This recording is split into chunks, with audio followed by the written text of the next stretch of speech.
dengan 99. Pak Anang spesial,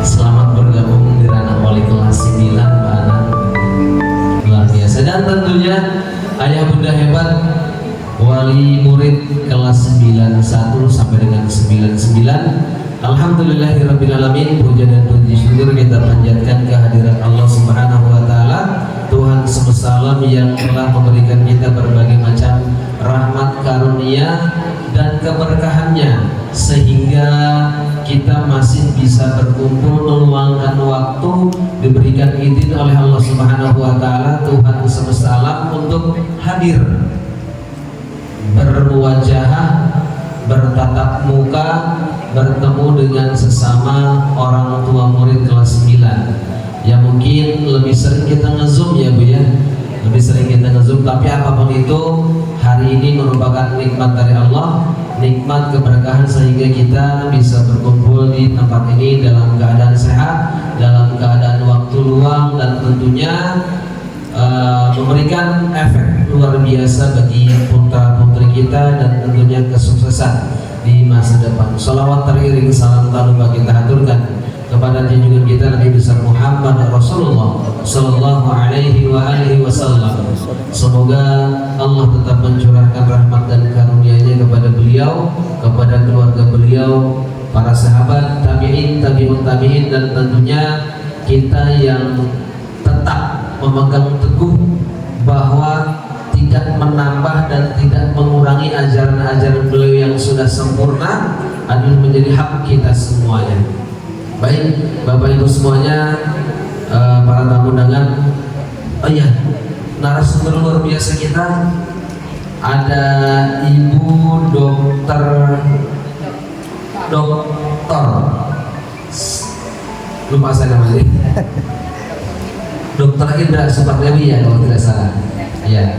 Dan satu lagi narasumber hebat kita ada Pak Iman atau Bapak Muhammad Maulid Febdiman, atau yang akrab dengan sapaan Pak Iman. Kalau saya biasanya orang Pak Iman gitu ya, biar lebih akrab.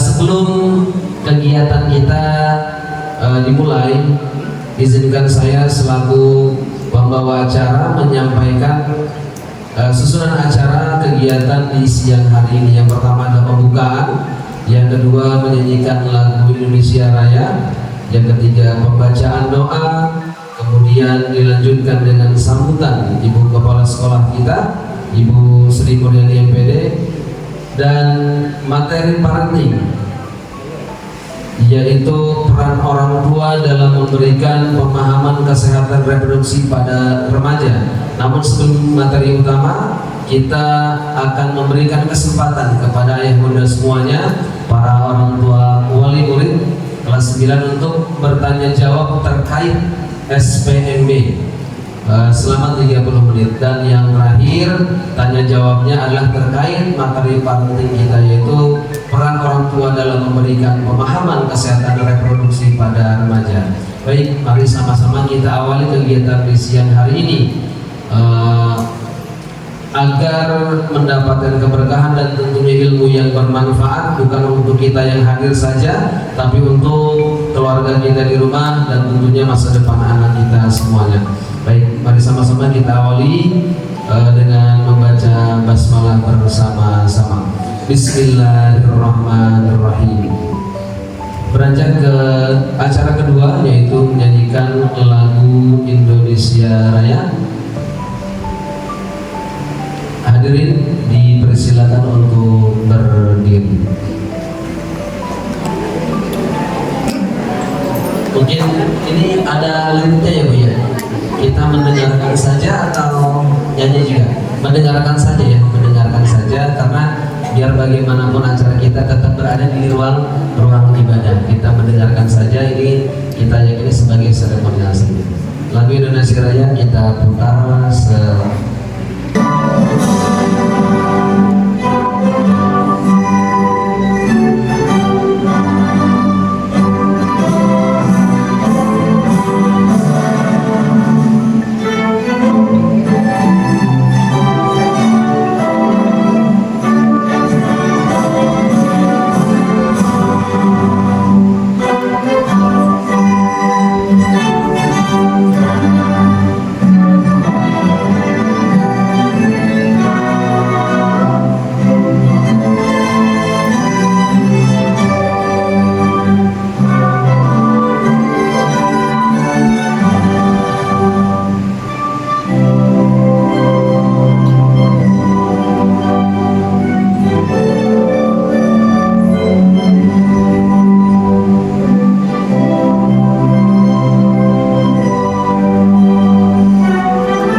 Baik, beranjak ke acara berikutnya agar kegiatan lebih hikmat, lebih mendapatkan manfaat yang luar biasa. Mari sama-sama kita berdoa, bermunajat kepada Allah Subhanahu wa taala, dan doa akan langsung dipimpin oleh Ustaz Jalaluddin SPD.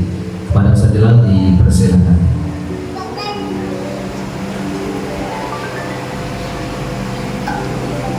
Bismillahirrahmanirrahim. Assalamualaikum warahmatullahi wabarakatuh.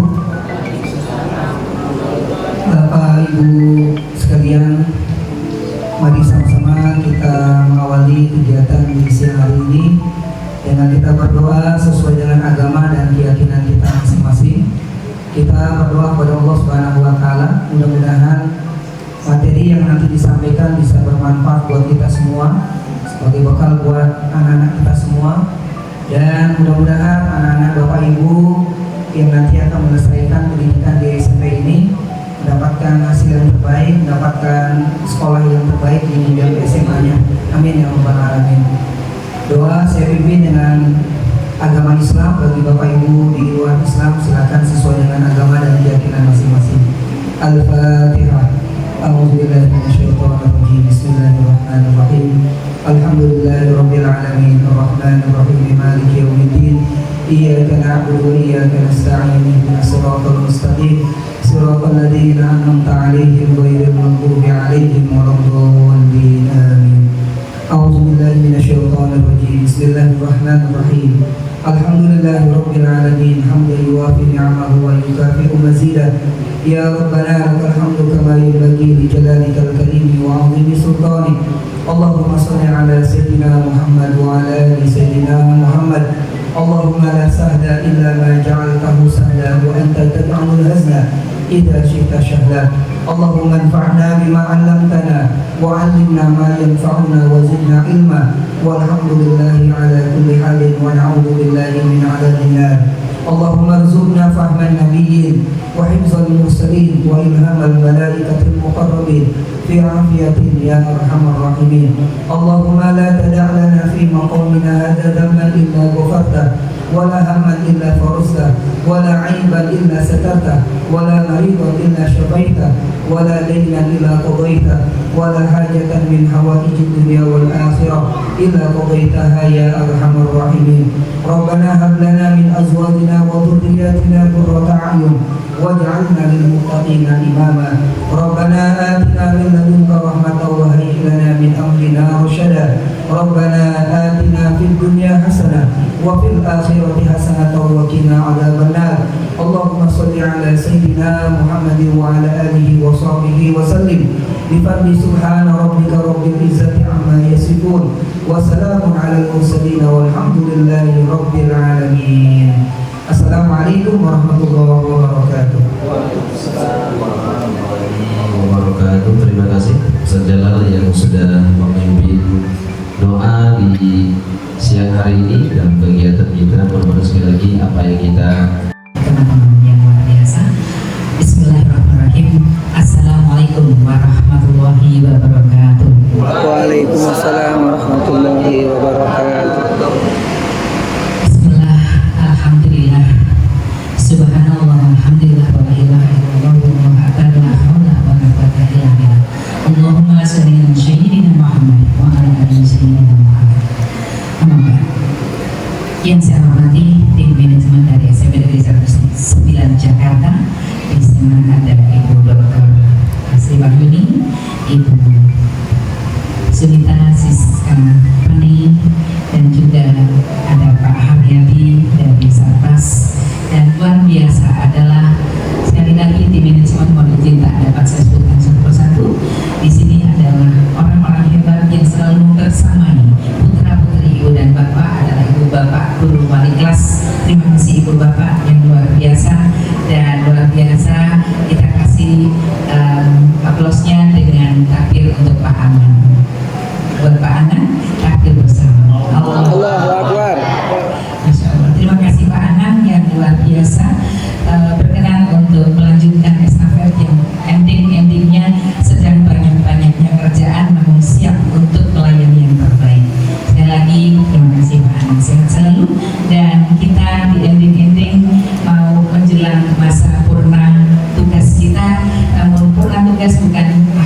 segalanya, namun adalah awal bagaimana kita bisa mendharma baktikan tugas-tugas berikutnya kita setelah tidak ber-SK PNS.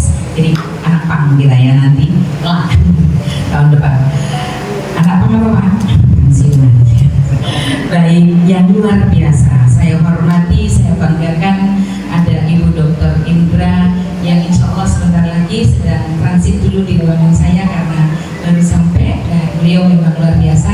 Harusnya hari ini beliau merupakan hari yang luar biasa karena ada training dan juga workshop internasional terkait dengan reproduksi remaja, kemudian ada kesehatan remaja dan semuanya itu yang sedang beliau geluti. Namun alhamdulillah hari ini dengan setengah dipaksa, nggak memaksa nih, tapi memantik gitu. Mau nggak mau beliau harus melayani putra putri kita lewat ibu dan bapak hari ini.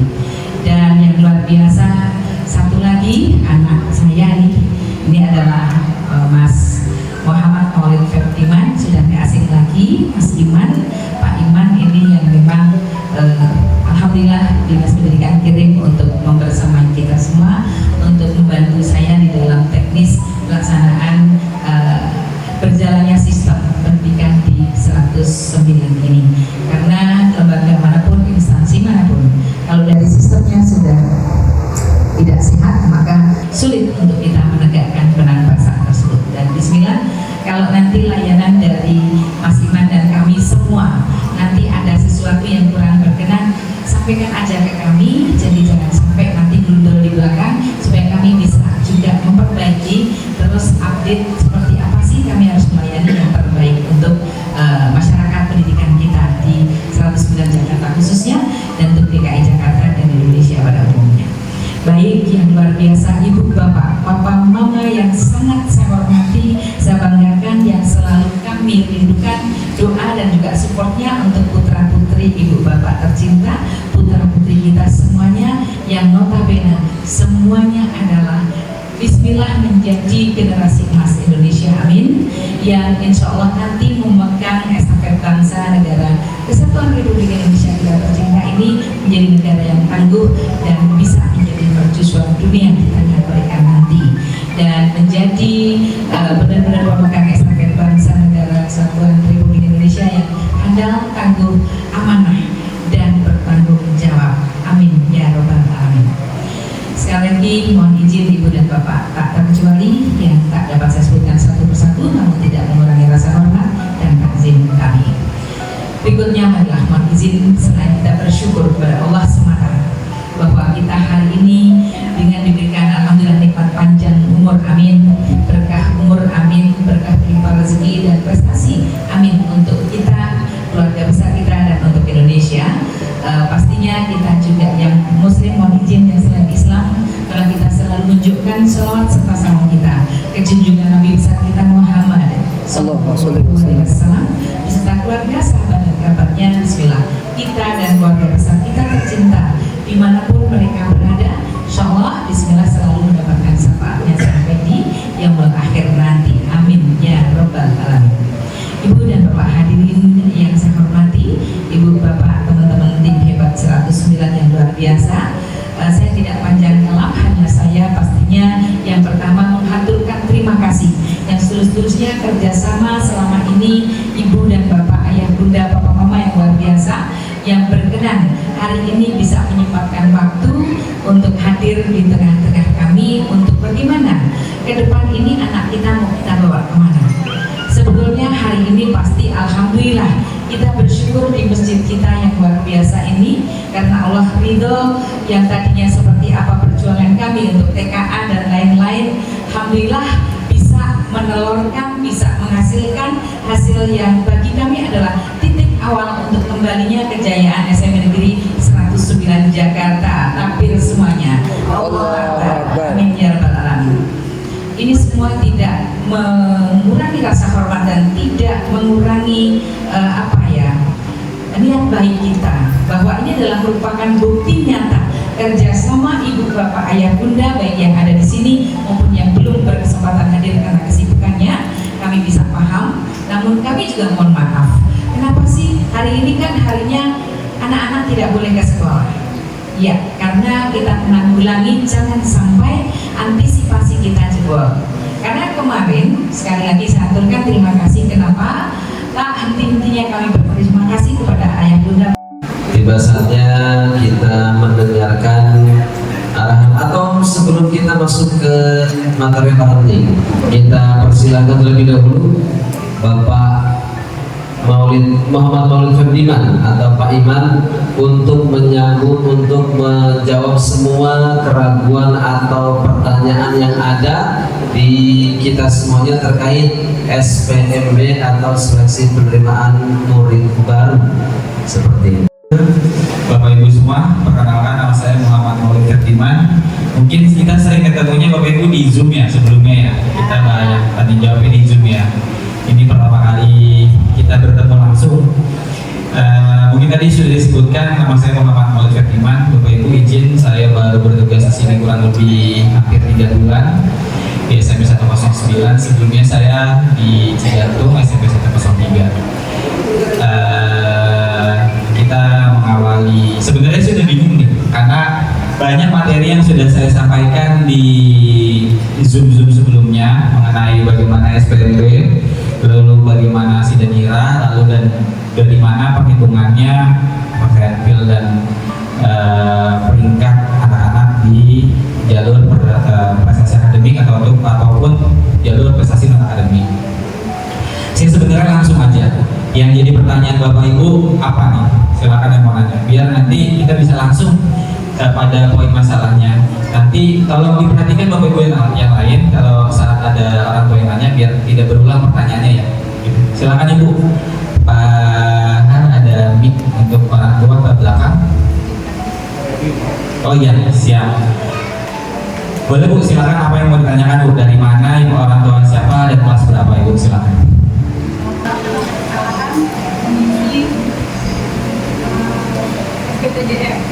Ajuan akun yang dimaksud ya, berarti ada lagi lanjut?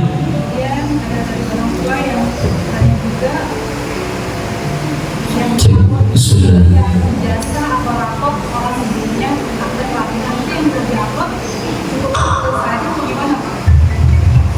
Kita berarti berbicaranya sekitar ajuan akun ya Bapak Ibu ya. Ini laptop. Nggak bisa. Ajuan akun, kita contoh SMA ya Bapak Ibu. Nah memang saat awal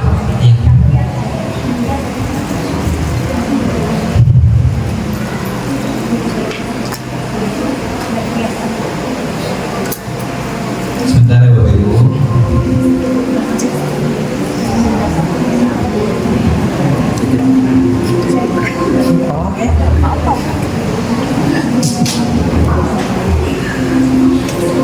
Ajuan akun itu Bapak Ibu tadi yang pertama apa sinyalnya?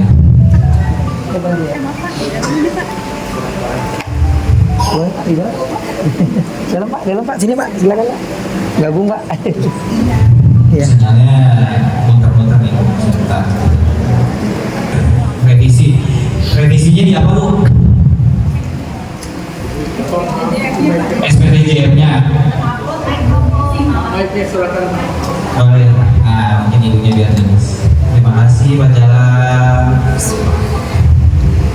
Yang direvisi SPTJM-nya Pak, karena yang terupload justru yang belum diisi. Saya nangkap yang terupload. Oh yang kosong. Oh gitu. Nggak apa-apa kalau itu jadi gini. Itu berlaku untuk 3 dokumen yang diupload Bapak Ibu. Di situ kan yang diupload ada biodata. Tadi yang menyinggung pertanyaan yang kedua. Kalau pertanyaan yang kedua kan tadi akte, biodata rapor ataupun apa tadi jasa ya. Nah boleh salah satu dari 3 itu boleh. Paling gampangnya kalau menurut saya akte aja udah. Akte upload. Tadi kan disebutkan sama Ibu revisinya adalah SPTJM. Gak apa-apa, nanti diupload lagi aja di menu yang itu apa di SPTJM itu. Berarti Ibu udah di akun itu udah keluar kan, di review atau ditolak kan bahasa halus tuh ya, di review kembali. Nah itu Ibu silakan upload lagi. Gak ada masalah di form SPTJM yang sudah ditandatangani dan di materai. Ya, mungkin itu Ada lagi Bapak Ibu seputar, silakan boleh di belakang Ibu sebelah kiri. Assalamualaikum warahmatullahi wabarakatuh. Imam. Ya, Tadi saya udah sebelum pertemuan ini saya udah WA Pak Imam. Oh iya, apa tuh? Tentang simulasi Pak. Simulasi yang Bapak kasih dari web SMA 81 itu sudah saya coba. Saya tuh agak bingung gitu untuk disitu kan porsinya 70 nilai rapot ya, sama TKA 30, terus ada presentil. Cuma saya coba-coba untuk kalkulasi Pak. Saya input data untuk nilai rapot, terus TKA. Begitu ditaruh presentil, nilai yang sudah dicantumin TKA atau TKA-nya saya taruh nol lah gitu. Kenapa hasil akhirnya sama ya Pak? Apakah saya salah naruhnya gitu atau gimana? Saya bingung. Atau ada simulasi lain yang selain dari web 81 itu Pak? Ya Bu, itu jadi sebenarnya Terima kasih, dari, Pak. ya sama-sama Ibu. Saya paham maksudnya. Jadi bagi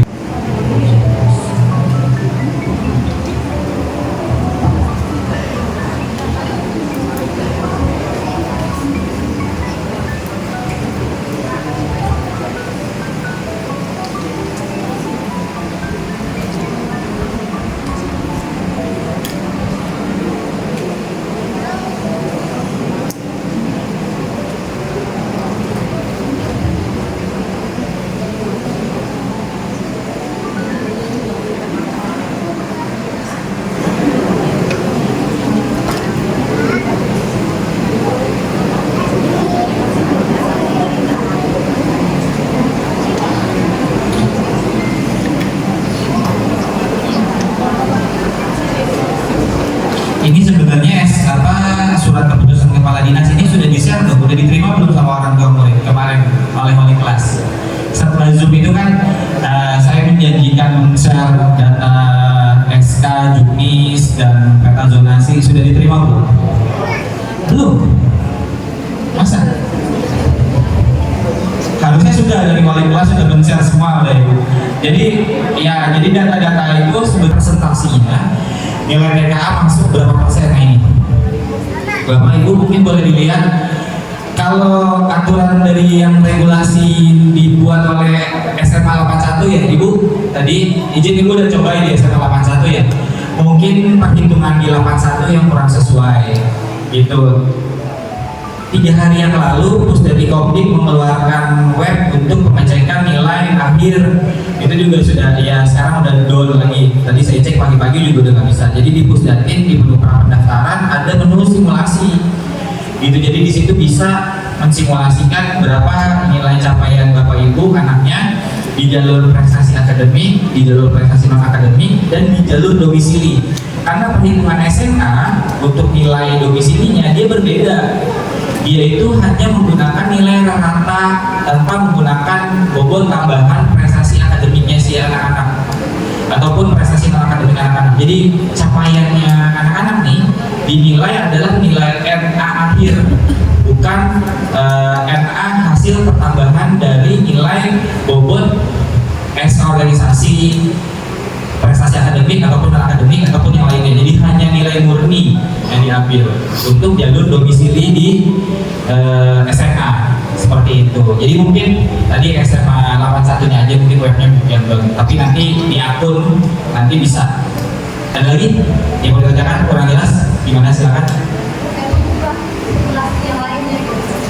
Kemarin yang di Pusdati Kopdik itu resmi bukan dari SMA, jadi memang yang dinas pendidikan yang mengeluarkan. Cuma sekarang bukan saya buka bisa bayar.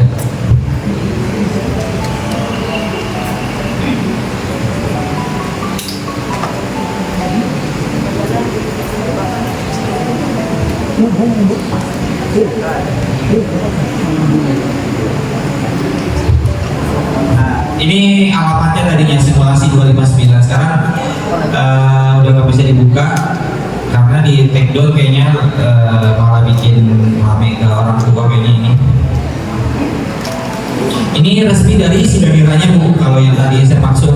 Jadi memang hasil perhitungannya hasil perhitungan resmi SKMB, cuma ditutup gitu. Nanti mungkin buat simulasi kedepannya nggak mungkin keluar lagi kayaknya ya.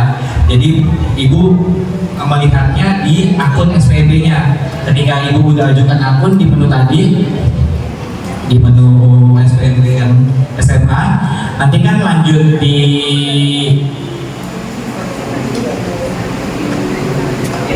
ini coba ya.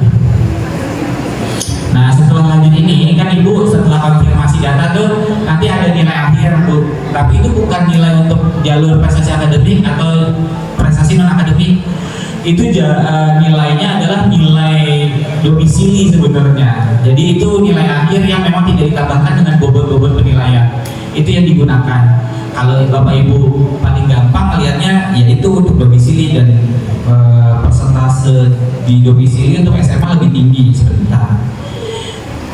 Ini juga pernah saya sampaikan di Zoom sebenarnya Bapak Ibu.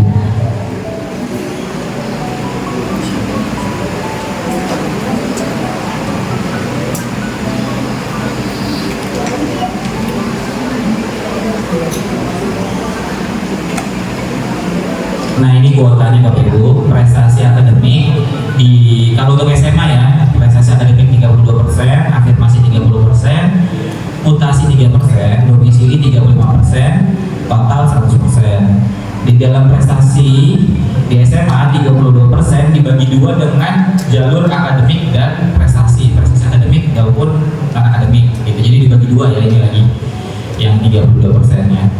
Mungkin itu Bu, ada lagi yang bertanya? Dari silakan raise hand. Dari Ibu siapa? Oh ini. Nggak jadi, ntar Japri. Nggak jadi sekarang, lalu ntar Japri. Ya Bu, silakan. Di belakang, Pak Jalan, di belakang tuh Pak Jalan. Ibu baju hijau, Ibu siapa Pak Jalan? Kalau Japri maaf saya slow respon banget, banyak banget soalnya Japri. Ya silakan Bu. Ya, terima kasih kesempatannya. Saya Ibu dari Aulia Sugandi, kelas 92. Saya ingin bertanya, tadi kan saya sudah membuat akun. Nah itu waktu pembuatan akun itu karena saya situ harusnya kan Kota Bekasi, saya ketik situ Jakarta. Nah itu tapi kami sudah mengirimkan pengajuan akunnya. Nah ini kami kalau ingin misalkan untuk mengedit yang terakhirnya itu kami harus kemana ya? Apa kita ke operatornya atau kita tunggu sampai verifikasi? Baiknya sih sebenarnya tunggu biar nanti dia berproses, nanti akan keluar seperti yang Ibu sampaikan itu ada review. Nanti Ibu bisa edit di situ. Tapi kalau memangnya mau cepat ya silakan ke sekolah yang dituju tadi kan. Jadi datang ke sekolah yang dituju, lampirkan kartu keluarga atas perubahannya seperti apa. Tapi kalau saran saya biarkan sistem berjalan dan waktu juga berjalan, mereka juga banyak yang diverifikasi. Jadi tunggu aja. Itu terakhir untuk pengajuan akun Terakhir pengajuan akun sampai SPB berakhir, sampai jalurnya SPB ditutup. Jadi kebutuhannya Ibu misalnya mau jalur domisili ya sampai dia di tanggal domisilinya Ibu mainnya. Kalau Ibu mau afirmasi atau prestasi akademik dan akademik ya di situ. Kalau ajuan akun sampai tutup SPB di jalur tahap kedua nanti tetap dibuka ajuannya. Beda dengan prapendaftaran. Prapendaftaran hanya 2 minggu. Sedikit lagi mau ditutup. Cuma kita kan DKI semuanya nih ya. Ini saya kira yang ada di website itu kok sampai 6 Juli, lama banget. Saya kira salah. Iya itu betul. Oh siap. Sampai masih panjang. Ya. Baik Ibu. Ada lagi Bapak Ibu yang mau ditanyakan? Kalau kalian cek nilai, Bapak ini dari bapak-bapak benar. Bapak-bapaknya belum ini. Bapak diam aja. Ntar nanyanya ke istrinya. Atau udah tahu semua bapak-bapak? Ikut aja. Gimana baiknya Pak? Kalau ngecek nilai di prestasi atau saat milih sekolah udah tahu caranya? Belum tahu. Ngajuin akun kan tadi udah tahu ya. Kan Bapak Ibu setelah ngajuin akun kan lanjut nih ya di data ini ya. Lalu Bapak Ibu akan selesai konfirmasi, nanti akan keluar token. Ya Bapak Ibu. Token itu digunakan untuk apa? Token itu digunakan untuk aktivasi, bukan cek verifikasi akun. Cek verifikasi akun adalah hal yang dilakukan untuk mengecek data ajuan Bapak Ibu sudah diverifikasi oleh sekolah tujuan atau belum. Itu belum ini. Aktivasi akun adalah untuk memverifikasi si data pesertanya yang mengajukan akunnya secara pribadi. Jadi token yang diberikan nanti dimasukkan, kita masuk SMA. Nah, username atau nomor peserta di dalam Sidanira, lalu masukkan kode token. Nah, ini digunakan di sini. Setelah masuk dapat menggunakan kode token, Bapak Ibu mengganti passwordnya dengan password identik pribadi masing-masing. Itu wajib berubah tuh. Nah, itu membuktikan Bapak Ibu sudah memverifikasi atau mengaktifasi akun Bapak Ibu. Gitu. Ketika sudah berganti emailnya passwordnya, lanjut. Ini sih nggak punya akunnya, jadi kita nggak coba-coba juga. Lalu alur pendaftar ini. Di sini ada alurnya Bapak Ibu. Bagaimana cara pelaksanaannya? Ini dibaca, jangan dijapri sayanya nanya. Males banget baca dulu. Di sini banyak ketentuannya yang kalau ditanyakan ke saya nggak tahu nih klausa Bapak Ibu kebutuhannya untuk apa. Saya perlu tahu, jadi saya perlu tahu nih kebutuhan Bapak Ibu bagaimana kondisinya dan apa yang mau dituju gitu. Kalau Bapak Ibu di sini udah baca, Bapak Ibu bisa memahami kebutuhan Bapak Ibu sendiri, masing-masing beda-beda soalnya.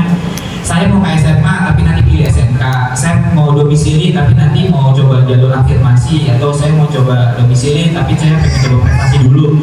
Nah, bagaimana trik dan celahnya adalah bagaimana kita melihat aturan tersebut Bapak Ibu.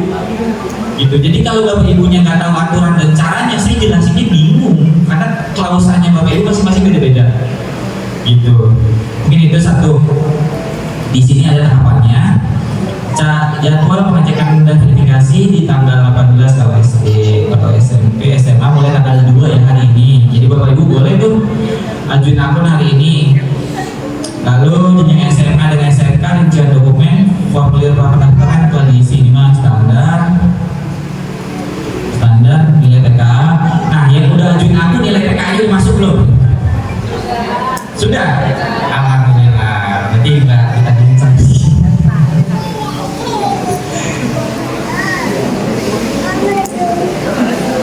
Oke, udah. Nah, setelah itu Bapak Ibu di sini untuk melihatnya, tadi kan Bapak Ibu melihat bagaimana ajuan prestasi akademik atau non akademik. Pada saat ini belum kelihatan Bapak Ibu hasil seleksinya. Kalau kita melihat kepada arsip tahun lalu, Bapak Ibu juga tahu ya pembuka arsip tahun lalunya.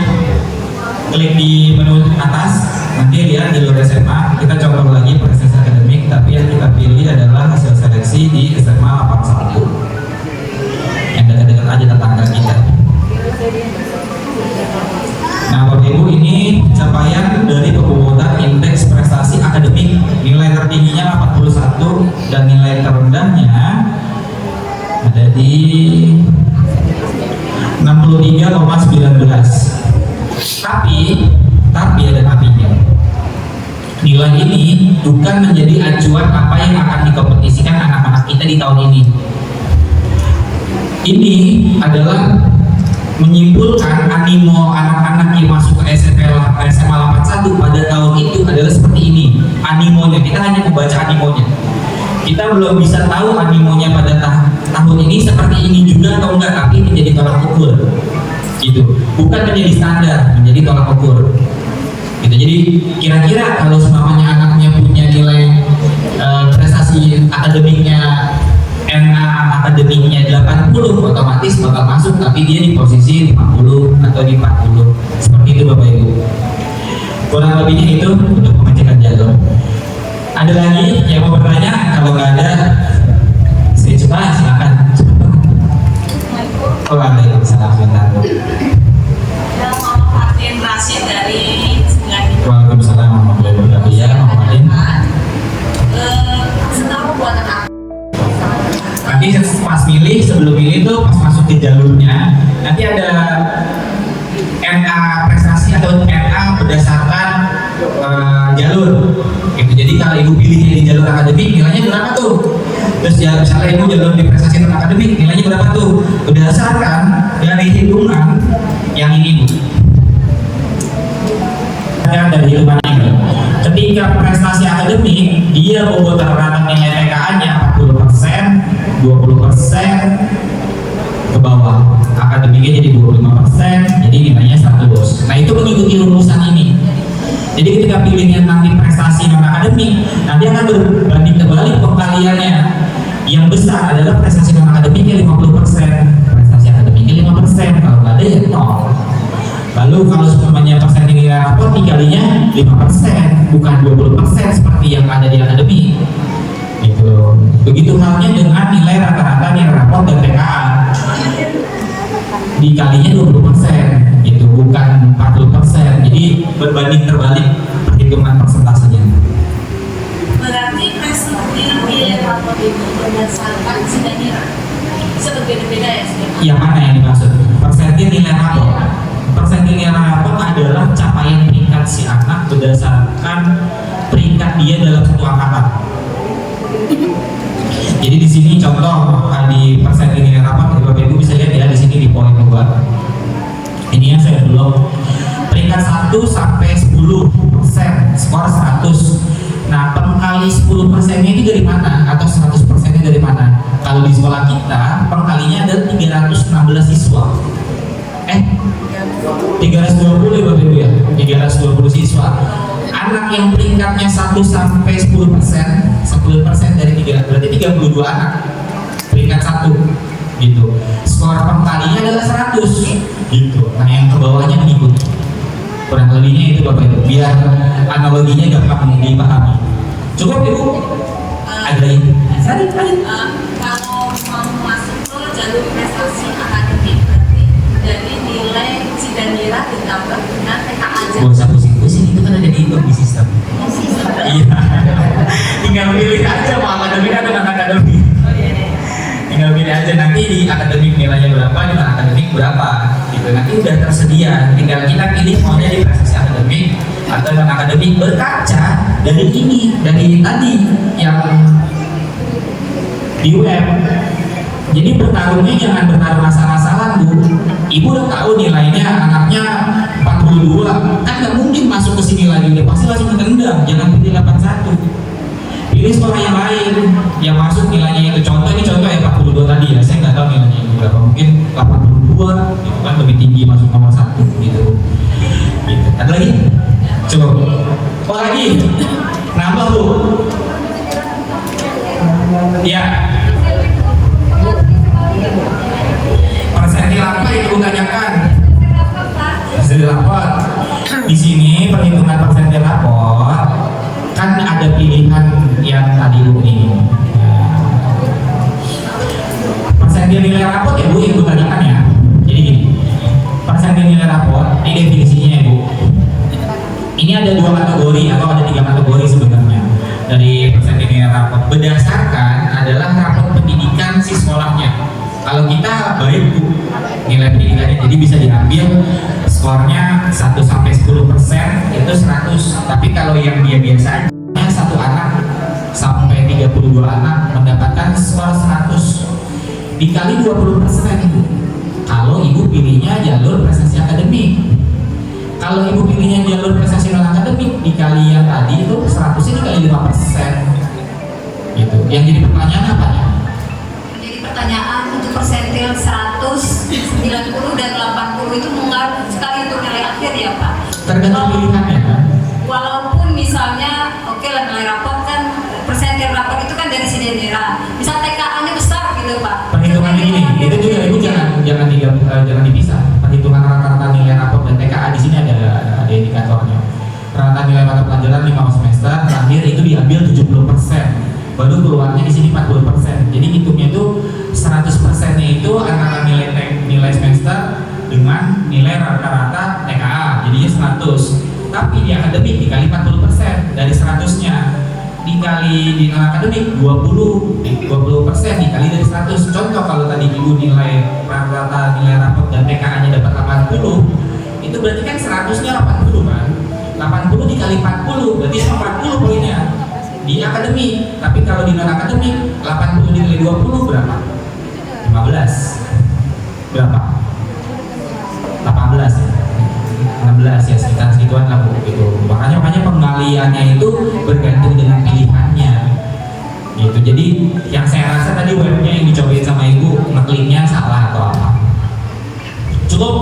Masih lagi? Bingung lagi? Maksud saya gini loh Pak, persentil yang 100, 90 dan 80 itu kan udah kayak sistem kan, itu kita bikin akun kan udah ada tuh 90 ke 100 itu sangat mempengaruhi sekali ya Pak dengan nilai akhir.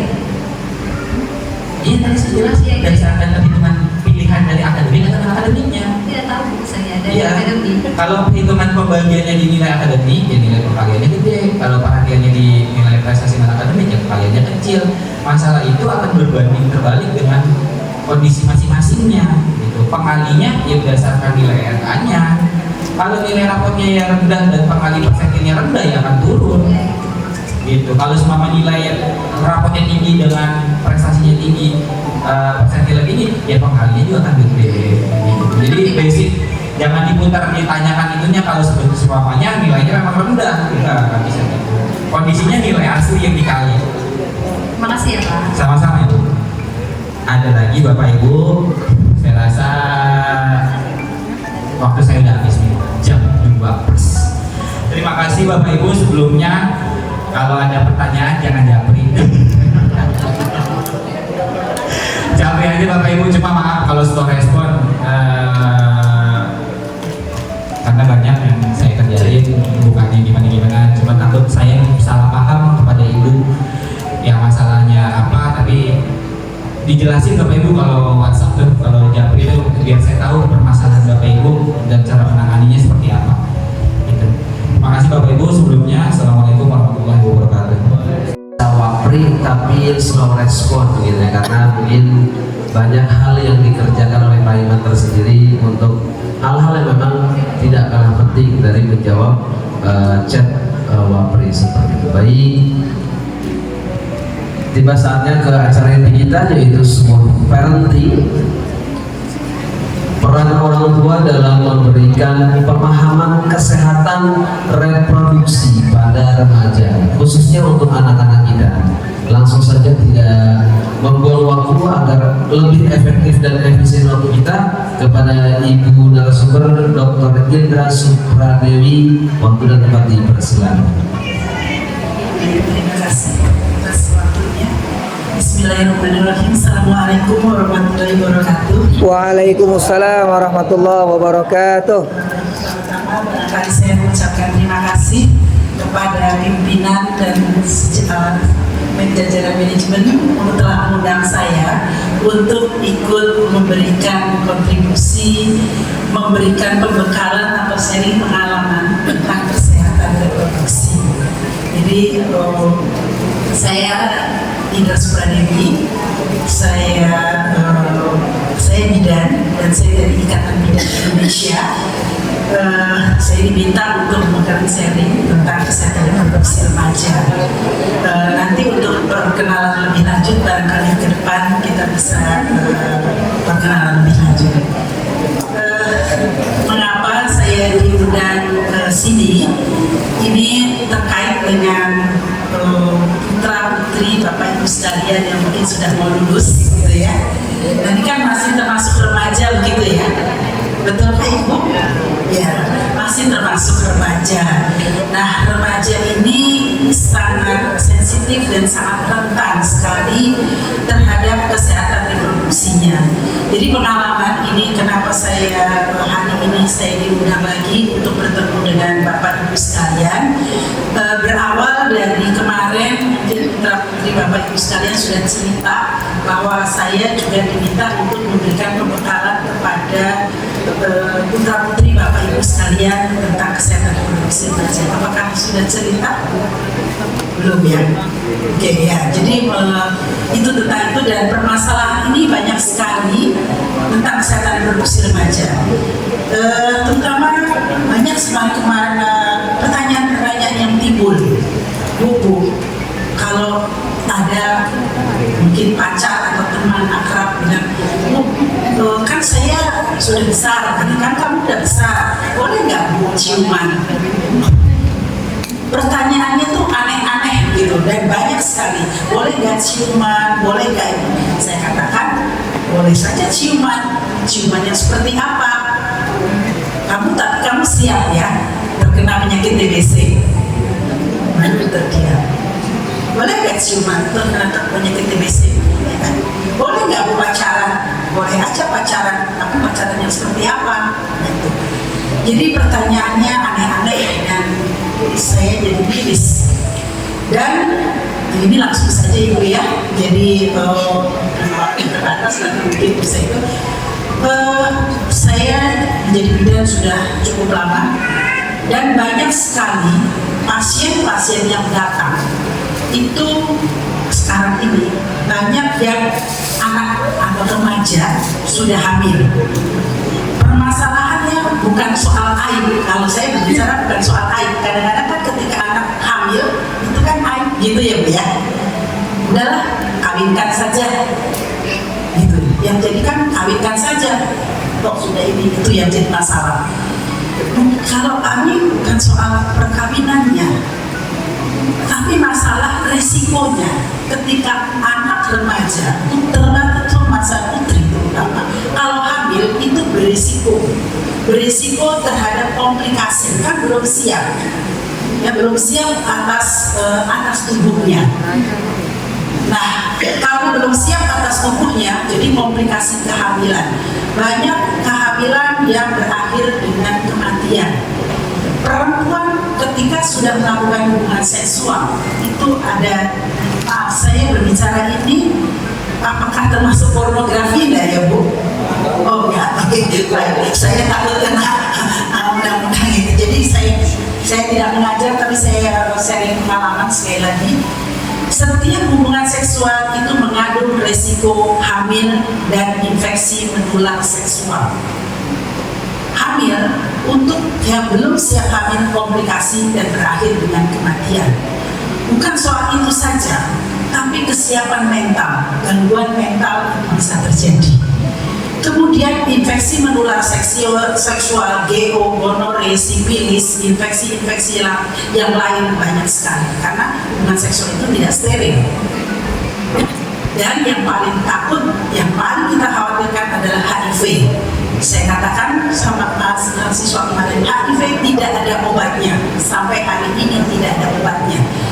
Obatnya itu hanya untuk virusnya itu supaya tidur, tapi tidak sembuh. Dan itu menular kepada anaknya, itu jadi masalah. Kalau anak laki, paling cuma terjadi infeksi menular seksual saja. Tapi kalau perempuan dua kan. Mungkin saya cerita ke slide berikutnya. Nah, saya rasa Ibu tidak ada seorang pun yang terlahir ke dunia ini tanpa ibu, betul kamu? Tanpa ibu, makanya terima kasih kepada Ibu ya, 3 kali terima kasih. Dan ingin menderita, tidak ada satupun anak yang terlahir ke dunia ini tanpa ibu dan ingin menderita, pasti ingin sukses. Kita sebagai orang tua mengantarkan putra putri kita ingin sukses, tapi gara-gara hamil, gara-gara perilaku seksual itu akhirnya jadi tidak terjadi, akhirnya nggak sukses, gitu ya. Jadi ini kenapa hari ini sekali lagi saya harus men-share pengalaman ini. Oke, lanjut saja. Nanti kalau bisa Ibu membutuhkan slide ini boleh dibaca-baca. Nah ini saya sengaja saya tutup, saya khawatir nanti karena kita berbicara kesehatan reproduksi. Alat reproduksi itu ya alat reproduksi di sekitar alat reproduksi, alat untuk bereproduksi, alat untuk melanjutkan keturunan. Nah itu adalah alat yang harus dijaga. Saya katakan bahwa untuk bereproduksi itu makanya ada ijab kabul gitu ya. Tapi kan ijab kabul harus pada saat yang tepat, gitu kan? Karena ini sangat bersifat. Kemudian hamil. pertemuan sel telur dan sel sperma. Seorang perempuan itu sel telur sudah diberikan kepada oleh Allah Subhanahu wa taala itu sejak kita ada di dalam kandungan ibu kita. Sejak kita dibentuk akan dijadikan perempuan atau laki-laki, itu sel telur sudah ada. Jadi artinya seorang anak perempuan itu membawa barang kristal. Itu yang makanya jadi masalah. Karena perempuan punya rahim dan itu akan terjadi. Kita membawanya, kita bermuamalah seumur hidup kita. Kalau sel sperma, ketika ketemu dengan sel sperma, kita nggak tahu juga sel sperma yang mana yang ketemu, yang sehat, yang punya kepala, yang punya ekor, yang lengkap. Kalau sel spermanya tidak sempurna, mungkin akan melahirkan kecacatan. Kita tidak tahu, makanya perlu berdoa. Tidak tahu anak yang akan dikandungnya itu tidak tahu, juga anak yang akan ditiupkan roh itu kita juga tidak tahu. Saya rasa ibu-ibu merasakan ya, ketika kita hamil kita tidak tahu kapan persisnya roh itu ditiupkan. Nah kemudian ketika begitu terjadi sel sperma, terjadi ejakulasi, kemudian penetrasi, keluar sel sperma, itu hanya dalam waktu 3 menit.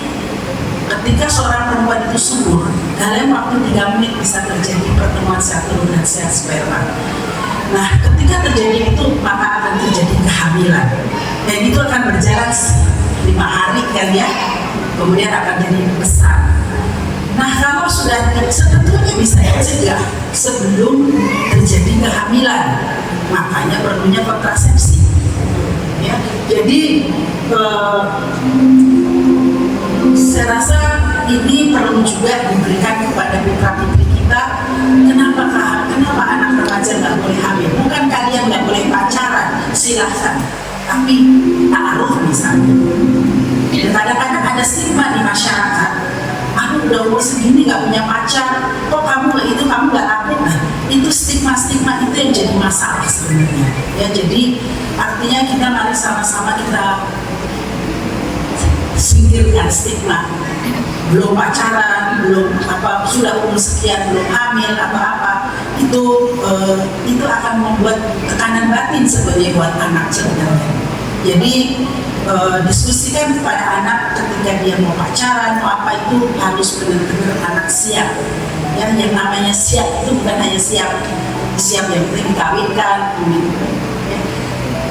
Saya loncat saja. Yang jadi masalah ketika perempuan tidak berdaya, itu tadi dirayu, atau mungkin dengan cara-cara pacaran supaya dianggap laku, supaya dianggap itu, kemudian ya terjadilah hubungan seksual. Lagi-lagi ketika terjadi hubungan seksual berisiko. Ya, ini. Jadi mungkin mulai dari atau embrio, janin, bayi, anak, remaja, dewasa ini akan mempengaruhi seluruh kehidupan manusia sepanjang hidupnya. Salah kita di sini akan menyebabkan seumur hidup akan bermasalah, kematian ibu. Nah, kemudian bisa bayangkan anak punya anak akan cenderung melahirkan anak prematur. Anak prematur cenderung juga stunting. Nanti kalau sekolah nggak naik jangan dimarahi ya, karena memang dilahirkan. Karena memang giganya, kalau komputer tuh giganya nggak cukup. Nah, itu jadi masalah. Jadi mari kita kehamilan tidak diharapkan, kehamilan belum waktunya, itu mari kita cegah. Saya pengalaman ketemu di satu RW di Jakarta ya, RW itu saya ketemu punya anak remaja umur 19 tahun sudah punya anak 2. Bayangkan saya sendiri, dan sudah perkawinan yang kedua. Tuh, apa yang jadi masalah tadi? Mungkin nggak sekolah, kawinkan saja segala macam ya. Jadi lagi-lagi karena tidak punya saya katakan nggak bisa saya katakan kemiskinan, mungkin juga karena ya kebutuhan, jadi akhirnya terjadilah perkawinan di usia yang sangat muda. Lanjut saja, saya banyak sih slide-nya. Jadi saya tadi sudah banyak cerita bahwa bisa menyebabkan kematian. Saya rasa nanti bisa konsultasi Bu kalau misalnya diperlukan. Lanjut saja.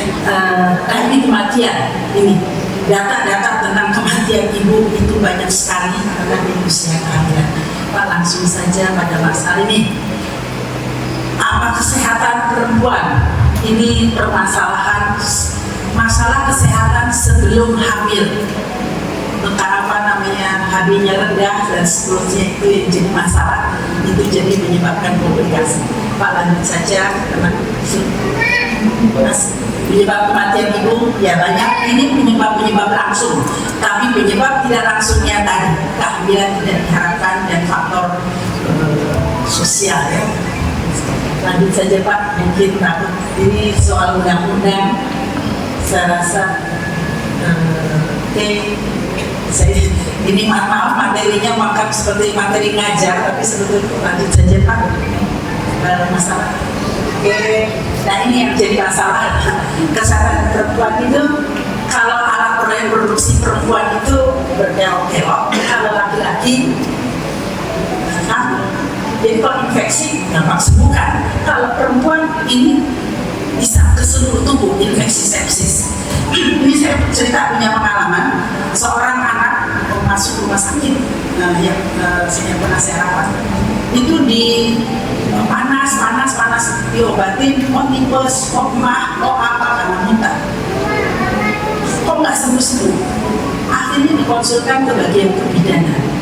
Baru langsung dibuka alat reproduksinya.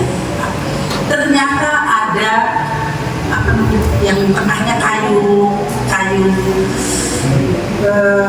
singkong, batang singkong tengahnya tuh ya, apa namanya, gabusnya. Nah, itu ada di dalam rahimnya. Untuk apa? Mungkin dia pergi ke dukun karena anak SMP kok masuk.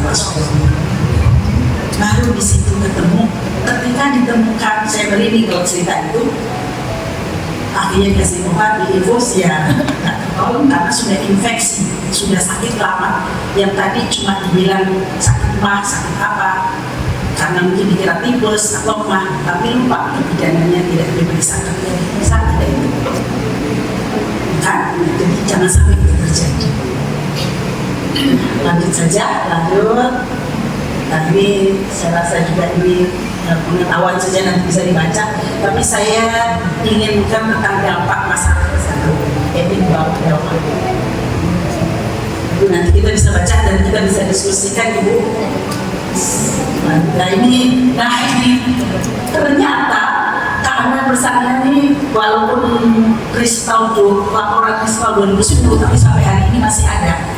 Umur 14 tahun itu usia menikah pertama kali 48%, kehamilan terjadi 0,01%, kelahiran jumlah anak 19 tahun 41,9%, usia menikah anak 53%. Dan kita lihat siapa yang apa alasannya.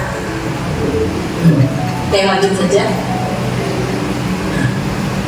Ternyata anak perkotaan lebih banyak. Kemudian tingkat SMP ya, berarti SMP banyak sekali. Lanjut saja. Ini penasaran. Coba anak-anak kan penasaran, coba aja. Dan siapa yang penasaran? Anak laki-laki. Jadi anak-anak laki-laki kita mesti diajarkan juga apa bahayanya. Jadi tentang tanda-tanda seks itu, seks sekunder terutama. Ibu bulu-bulu, kemudian sudah ejakulasi, sudah pubertas, sudah hampir balik. Ya, di 57,5% ini hanya ingin tahu, coba. Siapa yang ingin tahu? Siapa yang dipaksa? Anak perempuan. Adik, ya itu tadi kemarin dari saya hasil itu, Bu, saya mau dicium. Terus kamu bilang apa? Saya diam aja. Kamu jangan diam aja. Lari. Bila perlu bilang atau berteriak. Ini bisa terjadi di anak-anak. Kalau ini menikah, ibu terjadi di mana? Terus nah, tempat kos ini kami terus di rumah perempuan. Hati-hati juga di rumah perempuan, di hotel, di taman, tempat rekreasi, di mobil, di kampus, nggak tahu, banyak sekali. Nah itu kita artinya kita harus hati-hati. Lanjut saja. Dalam pacaran dari mulai cium-ciuman, saya yang kasih merah tuh meraba-raba, itu hasrat seksual. Nah, orang kalau sudah berhasrat seksual itu kan nafsu, ya nafsu itu nggak bisa dikendalikan. Jadi kita harus bagaimana mendidik supaya tidak nafsu yang tidak terkendali. Oke, jadi lanjut saja. Mengapa ya? Karena kalau ibu tidak tahu, ya kita jadi masalah. Artinya lagi-lagi ketika anak hamil duluan, ibu lagi yang ditanya, nggak akan tanya bapak. Gitu ya. Oke, lanjut saja. Ini masalah-masalah atau media massa banyak video. Usia pacaran sudah semakin rentan, anak-anak kecil aja juga sudah mulai pacaran, tapi dia tidak tahu. Langsung saja. Ini yang disampaikan, jangan hamil. Lanjut saja. Nah ini yang saya ingin sampaikan ke ibu-ibu. Anak karena tidak tahu, jadi akhirnya di stigma anak masalah, anak nakal. Padahal dia bukan karena nakal, tapi karena tidak tahuan tadi, karena tidak paham.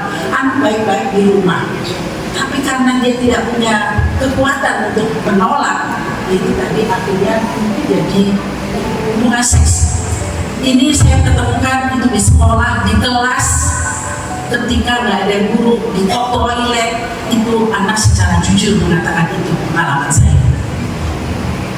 Jadi saya ingat ada anak setelah saya ceramah seperti ini, anak bilang ke saya, Bu saya boleh konsul kenapa? Bu saya keputihan, apa ada cairan, apa warna cairannya kehijauan? Saya langsung kehijauan itu adalah ciri berganti-ganti pasangan.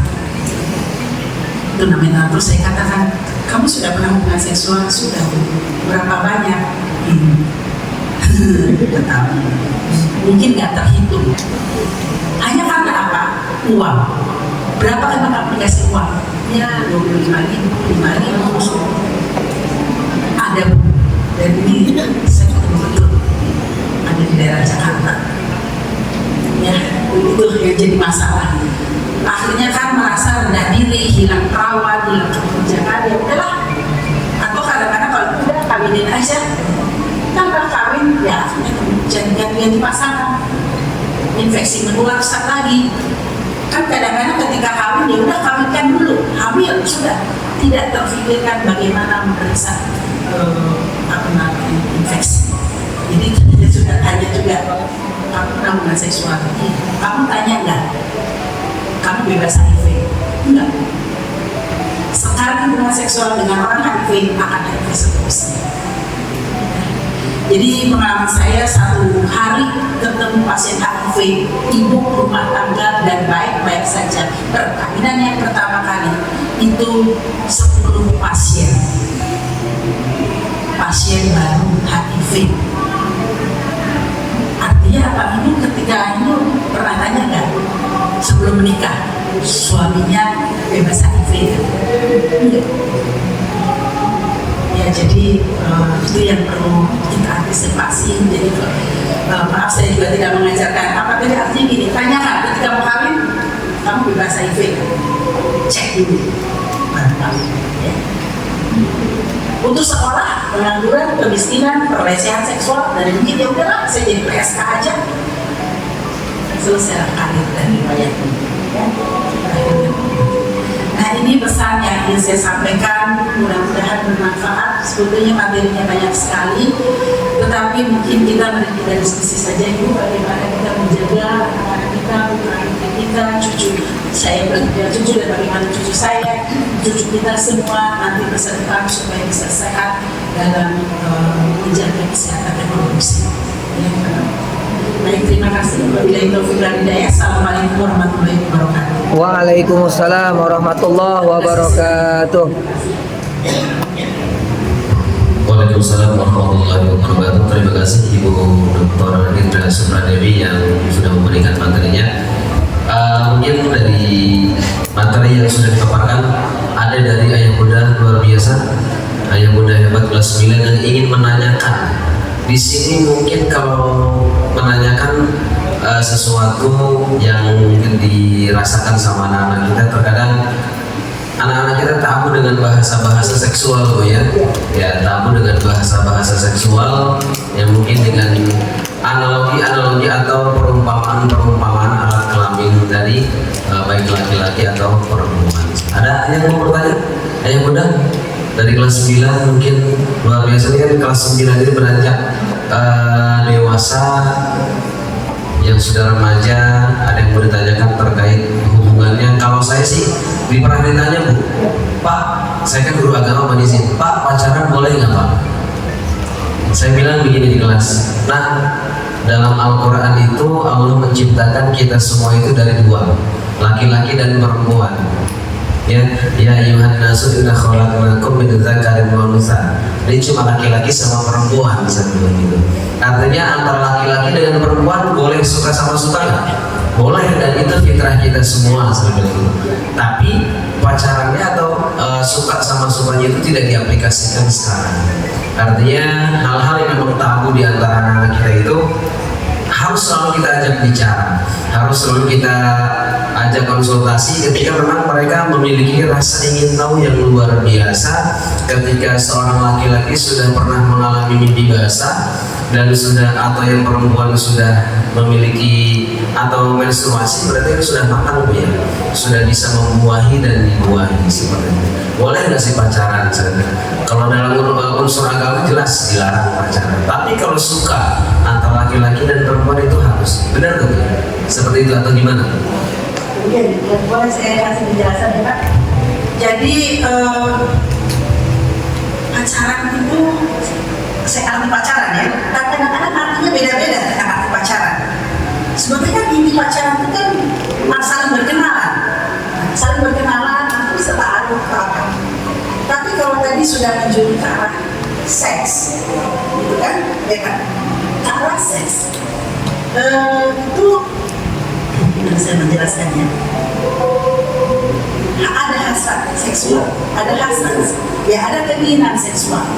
Keinginan seksual itu memang ada ketika seorang itu sudah dewasa dan ketika sudah menstruasi, terutama itu adalah tanda-tanda pendewasaan tubuh untuk siap dihamili, dan laki-laki itu siap menghamili.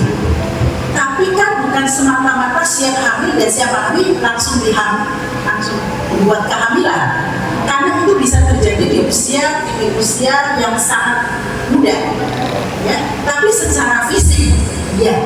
Tapi secara mental belum tentu. Secara sosial, kan ketika hamil bukan hanya semata-mata hamil, tapi kan siap untuk memberi makan, untuk mengasuh, untuk memandikan, sudah bisa kan? Jadi ada tujuan pacaran begitu ya. Jadi itu mungkin harus diperdalam lagi tentang untuk apa? Untuk perkenalan untuk apa? Untuk menikah. Kamu sudah siap nikah di usia itu. Artinya siap nikah itu siap berkeluarga, siap mengasuh anak, siap apa? Jadi banyak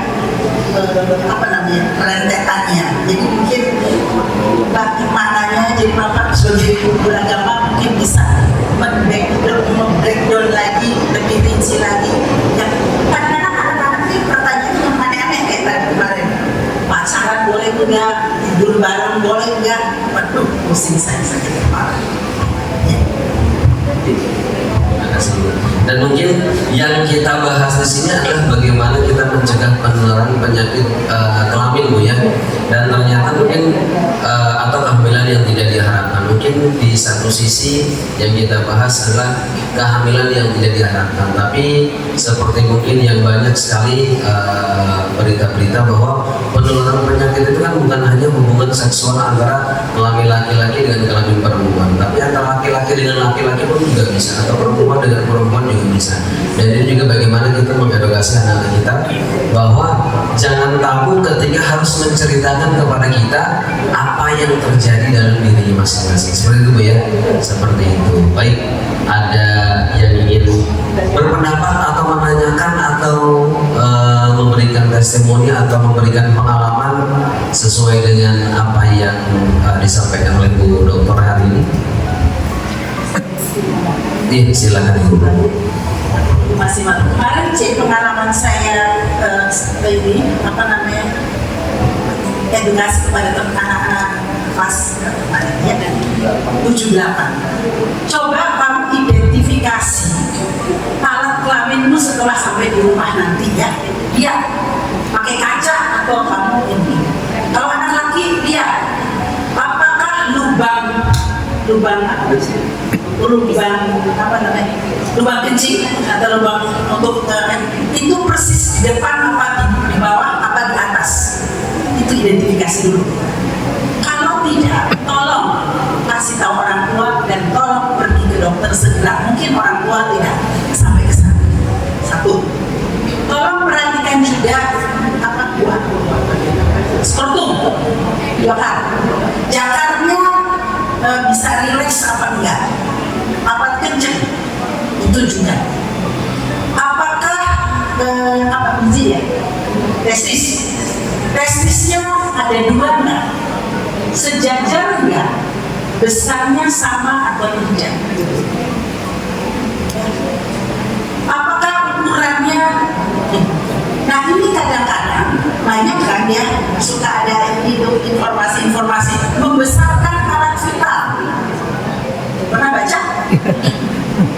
Pernah baca Bapak? Ya. Pernah ya? Ibu percaya nggak dengan membesarkan alat vital? Sekali. Tapi banyak orang yang datang ke sana membesarkan alat vital. Itu yang dibesarkan kulitnya mereka. Jadi malah jadi Ibu, jadi mari kita kan kalau punya putra putri itu sebetulnya bisa diterapi, bisa diobati, tapi obatnya cukup mahal juga. Berobat ke dokter andrologi, tapi dengan catatan kalau anak belum akil balik.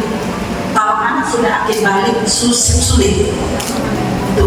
Dan ini banyak saya temukan juga. Saya temukan juga di anak, waktu saya pernah edukasi anak SD atau apa, itu karena dibilang dia panggil saya di belakang sekolahnya, Bu saya mau cerita. Kenapa? Bu saya pengalaman kan pena titik-titik, dia bilang titik saya kecil Bu. Terus kenapa? Biar saya besar, saya gesek-gesek sama kayak perempuan. Saya bilang gitu. Oh, tapi saya besar. Oh, gitu. Saya gitu.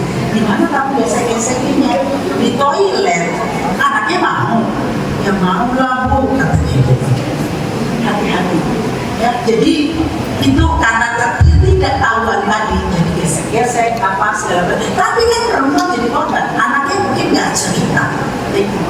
Jadi sebenarnya bisa diterapi untuk itu mungkin kita periksa dulu hematotestosteron untuk ternapaknya.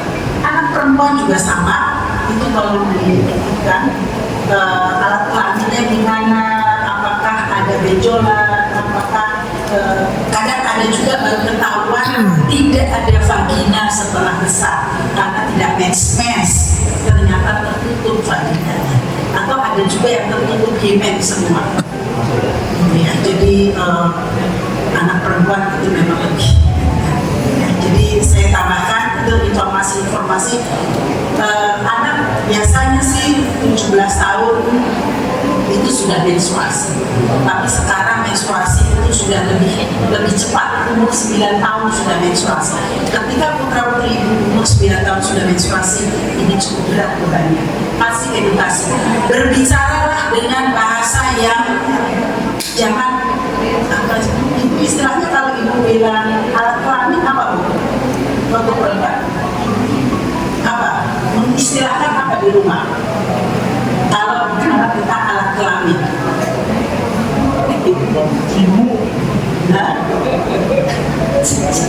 Cimung. Apa itu biasanya? Apa biasanya? Pepes. Apalagi banyak istilah-istilah karena kita anggap tabu. Ketika dianggap tabu, akhirnya tidak pernah dibicarakan. Ketika tidak pernah bicarakan, tidak bisa ketemu penyakit itu menjadi masalah. Kami ketemu pasien-pasien seperti itu karena ibunya, bapaknya, orang tuanya tidak pernah membicarakan secara terbuka. Bilang aja alat kelamin. Kalau alat kelamin itu nanti keluar seperti cairan kuning atau apa, kamu cuma bilang ke mama, bilang jangan biarkan juga. Saya ini juga perlu juga diajarkan. Mau tidak mau, mohon maaf Bapak Ibu, kalau anak perempuan misalnya mandi bareng kan nggak boleh, gitu ya. Tapi kan kita nggak tahu untuk itu ya. Jadi kalau perempuan itu sejak kecil aja kan, yang mencewoki perempuan juga, ya juga. Nah itu juga harus diajarkan. Ya, jadi hanya boleh disentuh oleh ibu. Kalau memang tidak ada ibu, siapa yang kamu bisa percaya? Ada apa-apa kamu bilang. Jadi gunakan istilah-istilah yang memang bahasa ya tadi alat kelamin perempuan, vagina atau kira-kira vagina ngerti gak ya anak-anak? Ngerti ya. Nah itu. Jadi gunakan jangan berpepes. Nanti kan konotasinya pepes ikan, gitu kan ya Bu? Ya, jadi Bu pepesannya sakit, aku pepesannya sakit. Gitu ya, sama dengan kalau istilah alat kelamin atau penis biasanya apa di rumah bicarakan penis, nah itu mungkin yang terbuka. Kalau yang enggak mungkin bilang apa burung lah, apalah begitu ya. Nah ya, jadi ketika kita mengajarkan secara terbuka dan diskusikan, nah Dek, udah tumbuh bulu belum? Ah mama, enggak, mama tanya. Kalau tumbuh bulu, artinya tumbuh kaki, ada tumbuh bulu di alat kelamin dong ya. Malu kan biasanya anak. Masalahnya mama harus pesen ya, karena kalau itu artinya sudah ada itu kan apa suka berdiri kan penisnya, gitu kan. Nah, kalau suka berdiri apa yang kamu lakukan? Terus gimana sakit? Kamu kan bisa apa namanya mandi atau apa, nah itu kita tanya bapak-bapak ya bagaimana supaya ketegangan itu tidak terjadi gitu kan, itu ada pengalaman. Jadi ketika membicarakan seksual anak antara laki-laki sebetulnya alangkah baiknya bapak sendiri yang membicarakan lebih terbuka. Kalau saya sebagai ibunya, saya paling cuma gitu aja, udah tumbuh bulu, udah tumbuh ini, kok suaranya udah gede, gitu ya. Kalau perempuan juga sama, udah mens, nggak tuh, hati-hati, nggak boleh. Bukan nggak boleh, boleh, tapi nanti. Tapi kita pelajari secara gunakan bahasa ilmiah atau jangan gunakan bahasa Google, TikTok yang itu kadang-kadang salah main. Oke, Bu, sampai sini saya mudah-mudahan trigger dan mungkin ada pertanyaan. Silakan.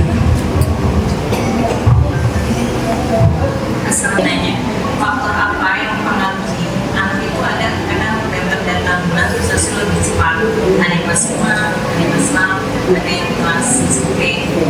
Apakah karena faktor turunan, apakah faktor makanan, karena anak-anak kita beda, ada yang sekolah, adanya tuh pas anak-anak kelas 5, adanya kok sampai kelas 6 dulu. Kalau yang turunan bagaimana lama ya? Oke, ya saya jawab. Memang menstruasi ini itu adalah tanda kematangan seksual ya. Nah, bulan belum tentu langsung mati bisa hamil ya. Jadi dipengaruhi oleh faktor hormonal juga bisa. Ustaz,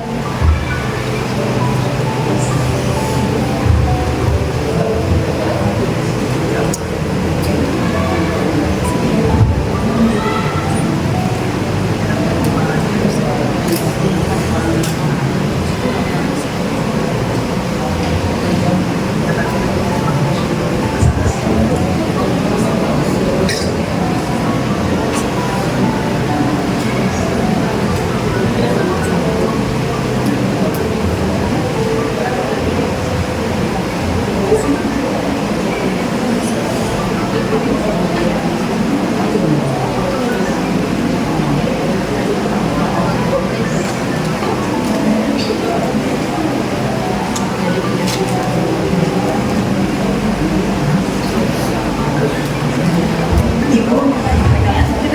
menstruasi itu dipengaruhi oleh fungsi otak,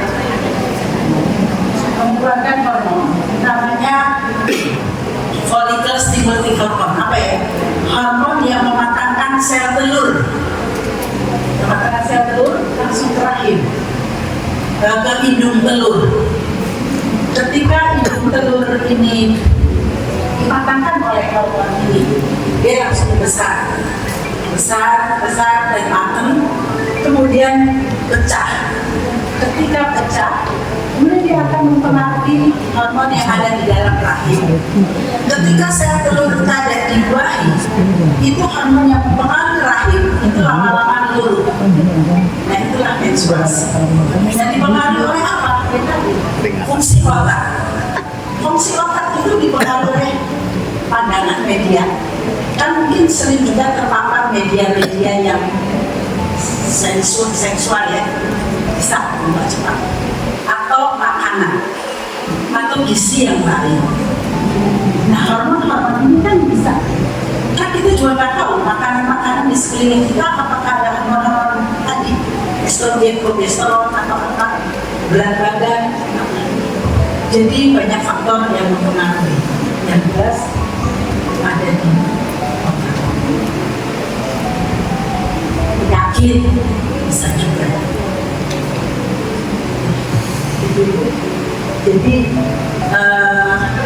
yang jelas rentangnya itu sekarang menstruasi antara 9 tahun sampai 17 tahun ya. Dulu menstruasi 9 tahun kita heboh di dunia kesehatan. Wah, periksa sana, periksa sini. Ya, mungkin karena gizi anak-anak sekarang sudah lebih baik, dia menstruasi lebih cepat kan, lebih cepat matang. Mungkin jangan-jangan 10 tahun ke depan, jangan-jangan 2 tahun sudah menstruasi. Bisa jadi, kita juga belum tahu. Ya, jadi faktor gizi yang baik itu juga mempengaruhi. Kan menstruasi bisa terjadi ketika berat badan, beban sudah sesuai. Sel telur yang ada di sini ini sudah cepat mati. Nah, lagi saya tambahkan kemarin juga ada yang konsultasi, Bu, saya kalau menstruasi sudah sampai besar, sampai ini segala macam. Mensnya gimana? Banyak sekali. Mens yang banyak sekali kamu periksa, karena banyak faktornya.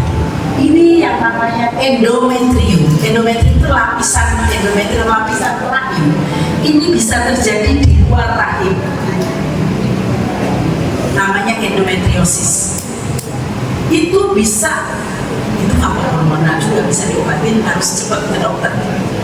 Karena nggak bisa diapain, paling dikering, kasih hormon, kasih apa. Nah, itu endometriosis. Itu kalau makin sering menstruasi, makin subur, ini juga bereaksi juga. Jadi harusnya hanya di dalam ini, tapi ini endometriumnya ada di luar. Ini yang jadi masalah. Makanya kadang-kadang kita suka ketemu anak menstruasi terlalu banyak, ini juga masalah.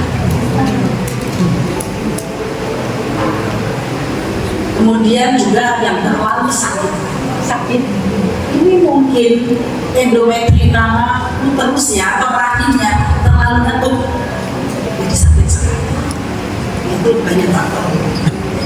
Jadi menstruasi memang betul dari faktor gizi mempengaruhi, faktor hormonal mempengaruhi. Kita belum tahu berarti harus periksa. Tapi kalau memang tidak tahu ya sudahlah gitu ya, karena periksanya cukup mahal juga. Malah kadang-kadang saya punya teman itu menstruasinya nggak teratur, diperiksa, oh sudah bisa diprediksi. Kamu siap-siap kalau suatu saat nanti kamu nggak bisa hamil, bisa diprediksi. Tapi dengan kita perlu kepasrahan, akhirnya kamu kan usia 21 atau 23 tahun. Menikah sudah 7 tahun dengan penuh kepasrahan akhirnya punya anak dan anaknya banyak dengan penuh kepasrahan. Jadi manusia memprediksi tetapi Tuhan yang menentukan. Jadi ketika kita ada ibu, bisa putra ibu atau kita diperiksa, oh saya kayaknya nggak mungkin ini, kita tawakal dan berpasrah diri, insya Allah sembuh. Itu tentang menstruasi ibu. Terima kasih. Mudah-mudahan cukup jelas. Ada lagi? Oh iya, baik, silakan. Oh, datang bulannya cepat. Aku mengalami menopause sudah cepat. Baik. Iya, ini juga seperti saya. Ya, menopause itu kan berhentinya haid itu penandaan bahwa berfungsinya rahim dan ini sudah selesai. Sel telurnya sudah habis. Jadi sebetulnya kata penelitian sih, gitu ya. Ini kan kata penelitian, tapi katanya masa subur itu adalah masa mulai bisa dihamili dan selesai menghamili itu katanya 30 tahun. 30 tahun. Jadi mungkin saja ada yang lebih. Jadi kalau mungkin menstruasinya usia berapa? 15, 13 atau 17. Ya kurang lebih tambah 30 ya. Itu kan kata prediksi. Tapi kan hormon-hormon banyak makanan kan sekarang. Ada mungkin bisa ke dokter dapat obat tambahan karena untuk menopause sudah di menopause belum? Sudah di menopause seperti saya. Ketika kita membicarakan ini ada bapak-bapak maksudnya jengah gitu ya, tapi kan harus kita bicarakan tutup kuping. Betul, tutup kuping. Nah ini yang jadi masalah ketika kita membicarakan secara terbuka di ruangan tertutup seperti ini, tidak ingin dibicarakan, tapi itu sebenarnya masalah. Masalahnya apa? Ketika menopause itu masalahnya banyak, lecet, panas, ketika marah-marah, nanti dimarahin lagi sama suami, berantem lagi, ribut. Jadi makanya kenapa di akhir-akhir perkawinan sering ribut. Ya udahlah gitu ya, sering juga sering ribut.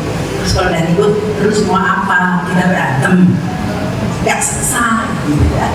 Jadi ibu tadi menurut perkiraan itu 30 tahun.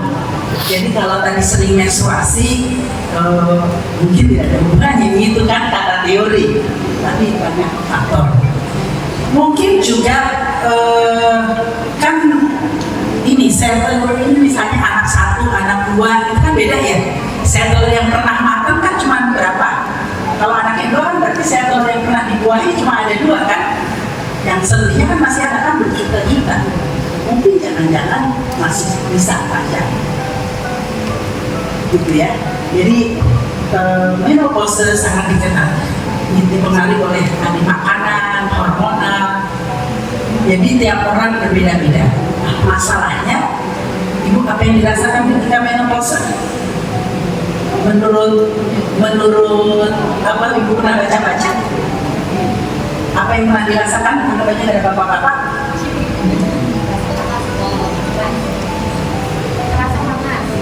Panas, mukanya panas, hatinya panas. Itu kan hormonnya, bener. Tapi ketika kita siap menghadapi menopause, semua berjalan begitu saja. Hanya mungkin ada gangguan mens sedikit. Saya suka bilang sama dokter bercanda. Dok, salah ya. Perempuan berdarah datang ke dokter. Perempuan nggak berdarah datang ke dokter juga. Masalah terus. Kita harus bicara terbuka, gitu kan? Yang jadi masalah lagi juga keganasan. Makanya perlunya tes IVA, ya tes ini, kanker cervix, walaupun bisa kanker cervix juga ada semuanya. Yang jadi masalah lagi hubungan seksual terganggu, panas kan, sakit kan, gitu ya. Ketika panas sakit, kata suami, gitu aja sakit, kan sama suaminya sendiri. Aduh, dia nggak mikir sakitnya seperti ubun-ubun. Nah ini kan nggak pernah disarakan. itu harus dibicarakan sejak awal dan sekarang. Jadi kalau tiba-tiba nanti marah atau apa, ya harus mengerti sama-sama. Ibu, mudah-mudahan nanti kalau konsultasi lebih lanjut lagi kita bisa di ruang tertutup, bisa dipahami Bu. Ya banyak permasalahan menstruasi, jadi gara-gara satu ini jadi problem dan akhirnya dunia bergetar. Ya, jadi makanya hanya karena di sini permasalahan dunia bisa jadi ribut gitu ya. Baik, terima kasih. Apa masih ada waktu? Boleh nanti kalau misalnya. Baik, terima kasih Bu Dr. Indah. Ada lagi Bapak Ibu yang ingin menanyakan terkait ini, tendensinya lebih ke kesehatan reproduksi anak-anak kita, supaya kita tidak tabu ketika nanti putra putri kita menanyakan sesuatu yang terkait masalah reproduksinya, alat kelaminnya, atau nama dari alat kelaminnya seperti apa. Kalau saya punya anak umur 5 tahun, dia sudah paham kalau ibunya sudah haid. Jadi kalau nggak sholat, bunda lagi haid ya, nggak sholat, oh iya. Jadi sudah, kalau anak saya dari umur 5 tahun sudah diajarkan bagaimana haid itu terjadi pada seorang perempuan seperti itu. Ya sudah bisa benar insya Allah. Jadi kita tidak tabu di rumah, dan bagaimana kita mengajarkan education ke anak-anak kita. Jadi tendensinya hari ini bukan bahas bagaimana atau berapa umur usia atau usia menopause kita seperti itu. Dari Bapak Ibu semuanya ada yang mau nanya? Kalau Bapak-bapak, silakan. Oh, Ustaz, silakan. Izin ya Bu ya. Assalamualaikum warahmatullahi wabarakatuh. Ya ibu-ibu, ini sedikit kasih masukan aja ya, karena saya dengan Ustaz Agus Umi di sini sebagai guru agama, kami pun memang sekemampuan kami bagaimana mengajarkan kepada anak didik kami tentang agama, tentang akhlak. Nah ini buat Bapak Ibu juga bukan hanya mengetahui tentang masalah menstruasi anaknya, tapi tolong diajarkan juga ketika mereka sudah ada tanda balik bagi perempuan menstruasi tadi, diajarkan untuk menghitung. Dihitung kapan mereka mulai kapan mereka nanti mulai berhenti, berapa kebiasaan mereka menstruasi, karena menyangkut masalah ibadah anak ibu. Ya, jadi tolong diajarkan, jangan hanya dilepas, oh anak saya udah besok udah enggak. Tidak seperti itu. Tapi ibu mohon untuk dicek betul-betul, diajarkan menghitungnya, diajarkan mereka sudah menandai kalender menstruasi mereka, karena itu berkaitan dengan ibadah anak ibu. Sah atau tidaknya kapan mereka stop berhenti untuk ibadah, kapan mereka akan mulai start lagi untuk ibadah. Nah kemudian yang kedua juga, ini mungkin kita bersinergi Bapak Ibu ya. Kami di sini kewajiban kami di sekolah, saya Ustaz Agus dengan guru yang lain. Ketika itu berada di rumah, berarti itu kewajiban Bapak Ibu sebagai orang tua di rumah. Nah kami pun meminta juga di sini kami ajarkan. Selain mereka memahami tentang masalah haid, diajarkan juga di rumah, diingatkan kembali tentang bagaimana cara mereka bersuci setelah mereka selesai dari hadas besar, dari menstruasi itu, sehingga bersuci mereka ketika mereka mau melaksanakan ibadah mereka itu bisa sesuai dengan syariat, bisa sah, dan mereka melaksanakan ibadah pun lancar. Jadi jangan sampai ibu hanya mengajarkan di rumah bagaimana memperkenalkan haid, tapi tidak juga membahas ada pembicaraan dengan anak bagaimana tata cara mandi hadas besar mereka. Gitu Ibu ya. Ini masukan dari saya. Nah kalau lagi-lagi kalau di sekolah ini kami Ibu, saya Ustaz Agus dengan guru agama yang lain, tapi kami minta juga ketika di rumah, kalau menurut saya sangat indah sekali ketika ada orang tua, ada pembicaraan, ada komunikasi dengan anak-anak di rumah, mereka sudah masuk ranah tentang bagaimana bersuci, mandi wajib yang benar sebagai syarat sahnya mereka untuk melaksanakan ibadah. Itu aja dari saya. Assalamualaikum warahmatullahi wabarakatuh.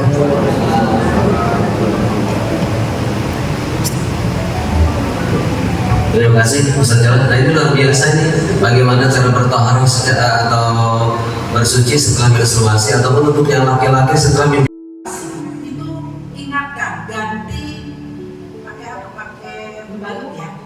Minimal ganti pembalut berapa kali putra-putri? Anak-anak tuh biasa ganti pembalut berapa kali sehari?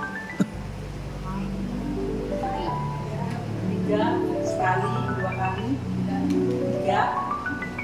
Jadi gini Bu rasionalnya.